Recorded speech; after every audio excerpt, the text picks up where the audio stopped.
Apa kaitan antara sekolah berprestij tinggi, polis dan juga tangan gaib yang menguasai semua benda dekat dunia ni? Aku Wan Daud.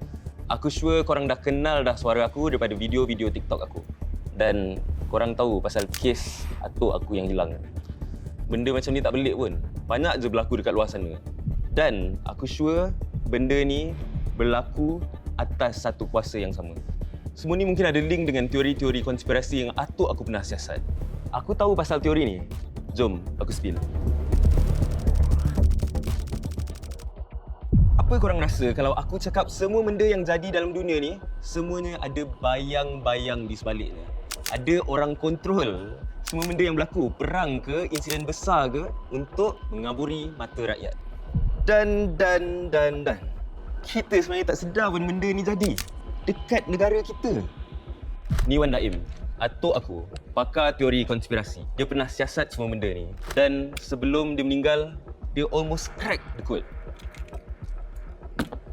Kalau korang tak percaya dengan aku punya siasatan ni, aku akan buktikan dekat korang satu-satu. Macam aku cakap tadi, apa kaitan antara sekolah berprestij tinggi, polis dan juga kuasa gaib?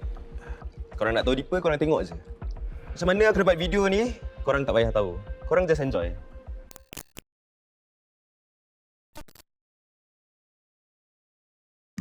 Kita pause kat sini.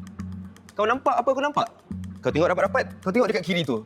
Dia tu bekas pelajar sekolah berprestij tinggi. Kudrat. Sekolah yang sama dalam catatan atuk aku. Sama juga macam polis tu. Based on catatan atuk aku, dia ni super cop. Dan tu, bumerang tu, yang stopkan bom tu. Siapa punya tu kalau bukan pahlawan pembela yang tiada upaya? Vigilante tumpoy. Keluang man. Kau nampak tak apa aku nampak? Soalannya sekarang ni, macam mana diorang semua boleh ada dekat tempat yang sama? Kebetulan atau dah dirancang? Dan kalau dah dirancang, siapa yang rancang? Ada kuasa yang lebih besar ke kontrol semua benda ni? Tangan gaib ke?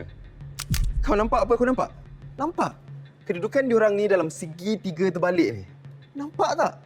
Apa segitiga ni? Segitiga ni mesti ada kaitan dengan sesuatu yang lebih besar. Segitiga tangan gaib. Apa benda semua ni? Kalau korang nak tahu, jumpa next episode. Korang nampak apa aku nampak?